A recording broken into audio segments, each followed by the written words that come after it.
கவலைப்படாதிருங்கள். பின்னும் அவர் தம்முடைய சீஷரை நோக்கி, இப்படி இருக்கிறபடியினால் எண்ணத்தை உண்போம் என்று உங்கள் ஜீவனுக்காகவும் எண்ணத்தை உடுப்போம் என்று உங்கள் சரீரத்துக்காகவும் கவலைப்படாதிருங்கள் என்று உங்களுக்கு சொல்லுகிறேன். ஆகாரத்தை பார்க்கிலும் ஜீவனும் உடையை பார்க்கிலும் சரீரமும் விசேஷித்தவைகளாய் இருக்கிறது. காகங்களை கவனித்து பாருங்கள். அவைகள் விதைக்கிறதுமில்லை, அறுக்கிறதும் இல்லை. அவைகளுக்கு பண்டசாலையும் இல்லை, களஞ்சியமும் இல்லை. இல்லாவிட்டாலும் அவைகளையும் தேவன் பிழைப்பூட்டுகிறார். பறவைகளை பார்க்கிலும் நீங்கள் எவ்வளவோ விசேஷித்தவர்களாய் இருக்கிறீர்கள். கவலைப்படுகிறதினால் உங்களில் எவன் தன் சரீர அளவோடு ஒரு முழத்தை கூட்டுவான்? மிகவும் அற்பமான காரியம் முதலாய் உங்களால் செய்யக்கூடாதிருக்க மற்றவைகளுக்காக நீங்கள் கவலைப்படுகிறதென்ன? காட்டு புஷ்பங்கள் எப்படி வளர்கிறது என்று கவனித்து பாருங்கள். அவைகள் உழைக்கிறதும் இல்லை, நூற்கிறதும் இல்லை. என்றாலும் சாலமோன் முதலாய் தன் சர்வ மகிமையிலும் அவைகளில் ஒன்றைப் போலாகிலும் உடுத்தியிருந்ததில்லை என்று உங்களுக்கு சொல்லுகிறேன்.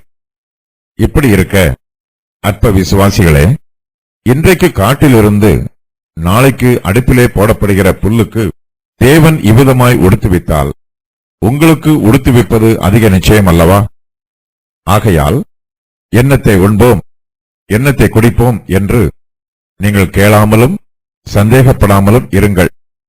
இவைகளையெல்லாம் உலகத்தார் நாடி தேடுகிறார்கள். இவைகள் உங்களுக்கு வேண்டியவைகள் என்று உங்கள் பிதாவானவர் அறிந்திருக்கிறார். ஜீவனும் சரீரமும். பொருளாசை அநேகரை பாவத்தில் விளைவைக்கும் கண்ணியாக இருக்கிறது. பொருளாசையினால் அநேகர் அழிந்து போய் உள்ளனர். ஆகையினால் இயேசு கிறிஸ்து இந்த சத்தியத்தை விளக்கும்போது, இப்படி இருக்கிறபடியினால் என்னும் ஆரம்ப வார்த்தையை கூறி தமது உபதேசத்தை சீஷர்களிடம் கூறுகிறார். பொருளாசையை குறித்து விசுவாசிகள் மிகுந்த எச்சரிக்கையோடு இருக்க வேண்டும். பொருளாசையில் நம்மை சிக்க வைக்கும் கண்ணிகளில் இருந்து நாம் விலகி ஓட வேண்டும். அப்போஸ்தலர் பவுல் பொருளாசையை குறித்து தனது நிருபத்தில் எச்சரித்து எழுதுகிறார். ஐஸ்வர்யவான்கள் ஆக விரும்புகிறவர்கள் சோதனையிலும் கண்ணியிலும் மனுஷரை கேட்டிலும் அழிவிலும் அமிழ்த்துகிற மதிகேடும் சேதமுமான பலவித இச்சைகளிலும் விழுகிறார்கள். பண ஆசை எல்லா தீமைக்கும் வேறாய் இருக்கிறது. சிலர் இதை இச்சித்து விசுவாசத்தை விட்டு வழுவி அநேக வேதனைகளாலே தங்களை உருவ குத்தி கொண்டிருக்கிறார்கள். நீயோ தேவனுடைய மனுஷனே, இவைகளை விட்டு ஓடி நீதியையும் தேவ பக்தியையும் விசுவாசத்தையும் அன்பையும் பொறுமையும் சாந்த குணத்தையும் அடையும்படி நாடு. 1 தீமோத்தேயு 6:9-11 வரை. இந்த உலகில் நாம் ஜீவிப்பதற்கு பல காரியங்கள் தேவைப்படுகிறது. உண்ண உணவும் உடுக்க உடையும் நமக்கு தேவை. இவையெல்லாம் அடிப்படை காரியங்கள். ஆனாலும் இவற்றை குறித்தும் நாம் கவலைப்படாதிருக்க வேண்டும் என்று இயேசு கிறிஸ்து நமக்கு உபதேசிக்கிறார். நம்முடைய ஜீவனுக்காகவும் சரீரத்திற்காகவும் நாம் கவலைப்படக்கூடாது. இதற்கு முந்தைய உபதேசத்தில் பொருளாசையை குறித்தும் திரளான ஐஸ்வர்யத்தை குறித்தும் இயேசு கிறிஸ்து எச்சரித்து உபதேசம் பண்ணினார். பொருளாசையினால் அதிக ஐஸ்வர்யங்களை சேர்த்து வைப்போருக்கு என்னென்ன ஆபத்துக்கள் எல்லாம் வருவதற்கு வாய்ப்புள்ளது என்று இயேசு இதற்கு முன்பு எச்சரித்தார். களஞ்சியத்தை இடித்து பெரிதாக கட்டினாலும் அவனுடைய ஜீவன் அவனை விட்டு எடுக்கப்பட்டால் அவன் சேகரித்தவைகளினால் அவனுக்கு ஒரு பிரயோஜனமும் இல்லை. ஆனால் இந்த பகுதியில் கூறப்பட்டுள்ள உபதேசத்தில் இயேசு கிறிஸ்து திரளான ஐஸ்வர்யத்தை பற்றி குறிப்பிடாமல் மனுஷருடைய அன்றாட தேவையான உணவுக்கும் உடைக்கும் நாம் கவலைப்படக்கூடாது என்று உபதேசம் பண்ணுகிறார். உணவுக்காகவும் உடைக்காகவும் கவலைப்படுவது பொருளாசையின் ஒரு பகுதியாகும். இந்த உலகில் சிறிய காரியமாக இருந்தாலும் இதுவும் மனுஷனை சோதனைக்குள் விழச் செய்து அவனை பாவம் என்னும் கண்ணியில் சிக்க வைத்து விடுகிறது. நம்முடைய அன்றாட ஜீவியத்திற்கு பல தேவைகள் இருந்தாலும் அவற்றில் சில அடிப்படை தேவைகளாக இருந்தாலும் நாம் அவற்றை குறித்தும் கவலைப்படக்கூடாது. எண்ணத்தை உண்போம் என்று நம்முடைய ஜீவனுக்காகவும் எண்ணத்தை உடுப்போம் என்று நம்முடைய சரீரத்திற்காகவும் நாம் கவலைப்படாதிருக்க வேண்டும். இதே எச்சரிப்பு மத்தேயு எழுதின சுவிசேஷத்திலும் கொடுக்கப்பட்டிருக்கிறது. தேவன் நமக்கு ஏராளமான காரியங்களை ஏற்கனவே செய்து முடித்திருக்கிறார். நம்முடைய தேவைகளுக்காக நாம் தேவனையே சார்ந்திருக்க வேண்டும். தேவனே நமக்கு ஜீவனையும் சரீரத்தையும் கொடுத்திருக்கிறவர். தேவன் கொடுத்திருக்கும் ஜீவனுக்கு உண்ண உணவை கொடுக்குமாறும் சரீரத்திற்கு உடுக்க உடையை கொடுக்குமாறும் நாம் தேவனிடமே விண்ணப்பம் பண்ண வேண்டும். அவர் நம்மை ஆசீர்வதிப்பார் என்னும் விசுவாசத்தோடு உணவுக்காகவும் உடைக்காகவும் நாம் கவலைப்படாதிருக்க வேண்டும். இயேசு கிறிஸ்துவின் உபதேசங்கள். மாய்மாலத்தை குறித்து எச்சரிக்கையாயிருங்கள். எல்லா ரகசியங்களும் வெளிப்படுத்தப்படும். மனுஷனுக்கு பயப்பட வேண்டாம், தேவனுக்கு மட்டுமே பயப்பட வேண்டும். தேவனுடைய பராமரிப்பு எல்லோருக்கும் கிடைக்கும். கிறிஸ்துவை அறிக்கையிட வேண்டும். பரிசுத்த ஆவியானவரை கனம் பண்ண வேண்டும். பரிசுத்த ஆவியானவரை சார்ந்திருக்க வேண்டும். மற்றவர்களுடைய வழக்குகளை தீர்த்து வைப்பதற்கு முன் நிற்கக்கூடாது. பேராசையை குறித்து எச்சரிக்கையாக இருக்க வேண்டும். ஆஸ்தியை விட ஜீவன் உயர்ந்தது. ஆஸ்தியில் பாதுகாப்பு இல்லை. ஐசுவரியத்தை நாடக்கூடாது. ஐசுவரியத்தில் நம்பிக்கை வைக்கக்கூடாது. நமது ஜீவன் நிலையற்றது, மரணம் உறுதி. நீண்ட காலம் ஜீவிக்கலாம் என்னும் மனுஷனுடைய திட்டம் வீணானது. தேவனுக்கு கணக்கு ஒப்புவிக்க வேண்டும். நமது ஐஸ்வர்யங்களை ஞானமாக பயன்படுத்த வேண்டும். சரீரத்தை விட ஆத்மாவை நன்றாக பராமரிக்க வேண்டும். ஆவியை அழித்து போட்டு ஐஸ்வர்யத்தை தேடக்கூடாது. ஐஸ்வர்யத்தை தேடுவதற்காக ஜீவனை வீணாக்கக்கூடாது. முக்கியமான காரியங்களுக்கு நம் வாழ்வில் முன்னுரிமை தர வேண்டும். இந்த பூமியில் ஐஸ்வர்யங்களை சேர்த்து வைப்பது நமது ஆத்மாவை அழித்து போடும். நமது ஜீவியத்தின் தேவைகளுக்காக கவலைப்படக்கூடாது. ஆகாரத்தை பார்க்கிலும் ஜீவன் விசேஷித்தது. உடையை பார்க்கிலும் சரீரம் விசேஷித்தது. பறவைகளை பார்க்கிலும் மனுஷர் விசேஷித்தவர். கவலைப்படுவது பாவம். காட்டு புஷ்பங்களை விட தேவன் மனுஷர் மீது அதிக அக்கறை உள்ளவராக இருக்கிறார். சந்தேகப்படாமல் ஜீவிக்க வேண்டும். முதலாவது தேவனுடைய ராஜ்யத்தை தேட வேண்டும்.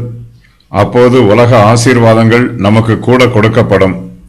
நம்முடைய எல்லா தேவைகளையும் தேவன் அறிந்திருக்கிறார். வருங்காலத்திற்காக பயப்படக்கூடாது. தம்முடைய பிள்ளைகளை தமது ராஜ்யத்தில் சேர்ப்பது தேவனுக்கு பிரியமான காரியம். பரலோகத்தில் சேர்த்து வைக்கப்பட்டிருக்கும் பொக்கிஷங்கள் நிலைத்திருக்கும். கிறிஸ்துவின் வருகைக்காக நாம் காத்திருக்கிற மனுஷரைப் போல இருக்க வேண்டும். கிறிஸ்துவின் வருகைக்காக நாம் ஆயத்தமாக இருக்க வேண்டும். கிறிஸ்துவின் வருகைக்காக உண்மையும் விவேகமும் உள்ள விசாரணைக்காரராக இருக்க வேண்டும். நமக்கு விரோதமாக இருக்கிறவர்களோடு ஒப்புரவாக வேண்டும். காலத்தை அறிந்து கொள்ளுங்கள். எல்லா ஜனங்களோடும் சமாதானமாக ஜீவனம் பண்ணுங்கள். பறவைகள். தேவன் இந்த உலகத்தில் ஏராளமான ஜீவராசிகளை சிருஷ்டித்திருக்கிறார். இவற்றில் மிகவும் சாதாரணமான சிருஷ்டிகளை கூட அவர் போஷித்து பராமரிக்கிறார். காகங்கள் விதைக்கிறதுமில்லை, அறுக்கிறதுமில்லை. ஆயினும் அவைகளையும் தேவன் பிழைப்பூட்டுகிறார். நாம் காகங்களை விடவும் மற்ற பறவைகளை விடவும் விசேஷித்தவர்களாக இருக்கிறோம். காட்டு புஷ்பங்கள் உழைக்கிறதுமில்லை, நூற்கிறதுமில்லை. ஆகிலும் தேவன் அவற்றையும் உடுத்துவிக்கிறார். காட்டு புஷ்பங்களை உடுத்துவிக்கும் தேவன் நமக்கும் உடையை கொடுத்து உடுத்துவிப்பார் என்று நாம் அவரையே சார்ந்திருக்க வேண்டும். நம்முடைய விசுவாசம் அற்ப விசுவாசமாக இருக்கக்கூடாது. நம்முடைய விசுவாச பலவீனத்தினால் எல்லா காரியத்திற்காகவும் பதறக்கூடாது. நம்முடைய தேவைகளுக்காக தேவனையே விசுவாசித்து சார்ந்திருக்க வேண்டும். நமது தேவன் சர்வ வல்லமை உள்ளவர். அவரால் கூடாத காரியம் ஒன்றுமே இல்லை. அவர் அன்புள்ளவர், நம்மீது பிரியமாக இருக்கிறவர். நாம் அவருக்கு விசேஷித்தவர்கள். நம்மை அவர் ஒருபோதும் கைவிட மாட்டார் என்னும் விசுவாசத்தோடு நமது உடைக்காகவும் உணவுக்காகவும் நாம் கவலைப்படுவதை விட்டு ஒழித்துவிட வேண்டும். தேவையில்லாத காரியங்களை கற்பனை செய்து பயப்படக்கூடாது. தேவனுக்கு சித்தமான காரியம் மாத்திரமே நமது ஜீவியத்தில் நடைபெறும் என்று விசுவாசிக்க வேண்டும். மனுஷர் கவனித்து பார்க்க வேண்டிய காரியங்கள். தேவன், தேவனுடைய நன்மை, தேவனுடைய கிரியைகள், இயேசு கிறிஸ்து, ஒருவரை ஒருவர், கடந்த காலத்தையும் வருங்காலத்தையும், தங்களுடைய வழிகள், எறும்பையும் அதன் வழிகளையும், காட்டு புஷ்பங்கள், காகங்கள். கவலைப்படுகிறதினால் கவலைப்படுகிறதினால் உங்களில் எவன் தன் சரீர அளவோடு ஒரு முழத்தை கூட்டுவான்? நாம் கவலைப்படுவதனால் நமக்கு ஒரு பிரயோஜனமும் இல்லை. இதனால் நமக்கு ஒன்றும் கிடைக்கப் போவதில்லை. நமது விருப்பங்கள் நிறைவேறப் போவதில்லை. நம்முடைய கவலைகள் நமது முயற்சிகளை தடை பண்ணும். கவலைப்படுகிறதினால் நம்மில் யாரும் நம்முடைய சரீர அளவோடு ஒரு முழத்தை கூட்ட முடியாது. நமது சுய பலத்தினால் ஒரு காரியத்தையும் நம்மால் செய்ய இயலாது. நம்மால் செய்ய முடியாத ஒரு காரியத்திற்காக நாம் ஏன் கவலைப்பட வேண்டும்? மிகவும் அற்பமான காரியங்களை கூட நம்மால் செய்ய முடியாது. அப்படி இருக்கும்போது மற்ற காரியங்களுக்காக நாம் கவலைப்பட வேண்டிய அவசியமில்லை. நம்முடைய சரீர அளவை மாற்றும் வல்லமை நம்மிடத்தில் இல்லை. நம்முடைய சரீரத்தின் மீதே நாம் பலனற்றவர்களாக இருக்கும்போது மற்ற காரியத்தின் மீது நமக்கு நிச்சயம் பலன் இராது. நம்முடைய சரீரம் எப்படி இருந்தாலும் அதை அப்படியே அங்கீகரித்துக் கொள்ள வேண்டும். அதற்கு பதிலாக நம்முடைய சரீரத்தின் அளவை கூட்டவோ அல்லது குறைக்கவோ முயற்சி பண்ணுவது தேவையற்றது. தேவன் நமக்கு தம்முடைய சித்தத்தின் பிரகாரம் சரீர அளவை கொடுத்திருக்கிறார்.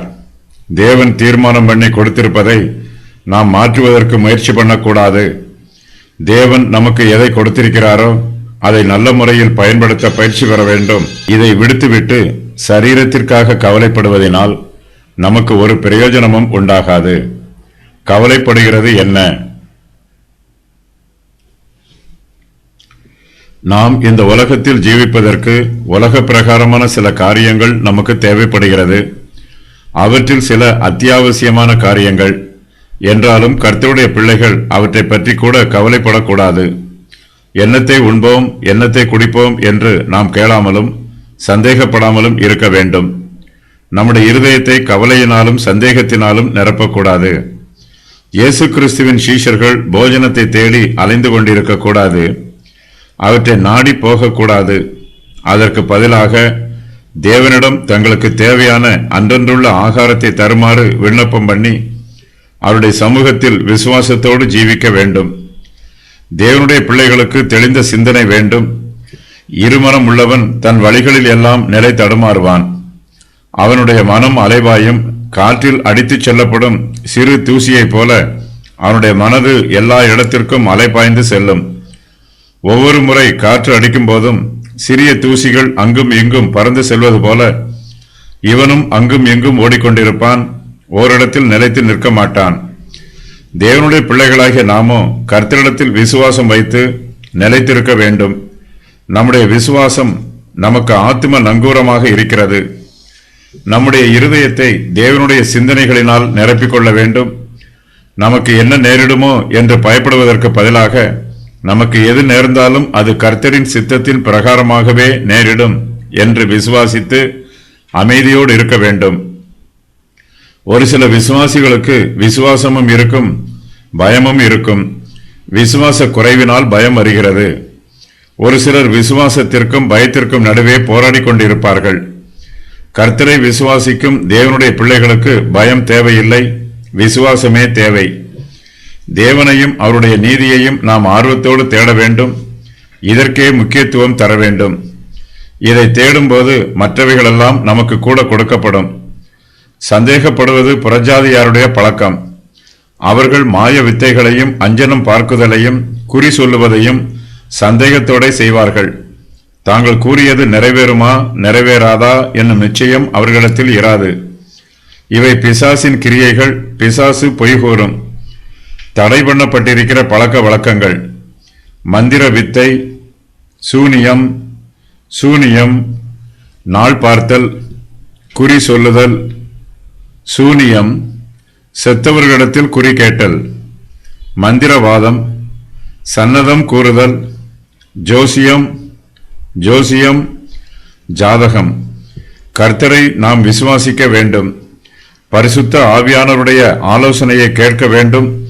இப்படி செய்வதற்கு பதிலாக புறஜாதியார்கள் பிசாசுகளையும் அசுத்த ஆவிகளையும் நம்பி அவற்றின் ஆலோசனையை கேட்கிறார்கள். அவற்றின் முடிவு அழிவு. உலகத்தார் இவைகளையெல்லாம் உலகத்தார் நாடி தேடுகிறார்கள். இவைகள் உங்களுக்கு வேண்டியவைகள் என்று உங்கள் பிதாவானவர் அறிந்திருக்கிறார். உலக பிரகாரமான ஜனங்கள் உணவையும் உடையையும் நாடி தேடுகிறார்கள். உலகத்தார் உலக காரியங்களை குறித்து மாத்திரமே சிந்தனை செய்வார்கள். இந்த உலகத்தில் புசித்து குடிப்பது மாத்திரமே அவர்களுக்கு பிரதான காரியமாக தெரியும். இம்மைக்குரிய காரியங்களில் கவனம் செலுத்தும் இவர்கள் மறுமையை பற்றி சிந்திக்க மாட்டார்கள். விசுவாசிகளாகிய நாம் இந்த உலகத்தாரைப் போல உணவையும் உடையையும் நாடி தேடக்கூடாது. நமக்கு உணவும் உடையும் வேண்டியவைகள் என்று நம்முடைய பரமபிதா அறிந்திருக்கிறார். நம்முடைய உலக பிரகாரமான தேவைகள் சந்திக்கப்படுவதில் தாமதம் உண்டாகும் போது நாம் அந்த சூழ்நிலையிலும் தேவனுடைய பிள்ளைகளுக்கு ஏற்றாற் போலவே சிந்திக்க வேண்டும், செயல்பட வேண்டும். உலக காரியங்களில் நாம் உலகத்தாரைப் போல சிந்திக்க பழகிவிடக்கூடாது. நாம் எந்த சூழ்நிலையில் இருந்தாலும் இயேசு கிறிஸ்துவுக்குள் மன ரம்மியமாக இருக்க கற்றுக்கொள்ள வேண்டும். நம்முடைய ஜீவனுக்கும் சரீரத்திற்கும் தேவையானதை எப்படி பெற்றுக்கொள்வது என்னும் கவலை நமக்கு தேவையற்றது. ஏனெனில் இவைகள் நமக்கு வேண்டியவைகள் என்று நம்முடைய பரமபிதா அறிந்திருக்கிறார். தேவன் தாமே தம்முடைய மகிமையின் ஐசுவரியத்தினால் நம்முடைய தேவைகள் அனைத்தையும் சந்திப்பார். அவர் நமது பரமபிதாவாக இருக்கிறபடியினால் நமக்கு தேவையான நல்ல ஈவுகள் அனைத்தையும் நமக்கு கொடுத்து நம்மை ஆதரிப்பார்.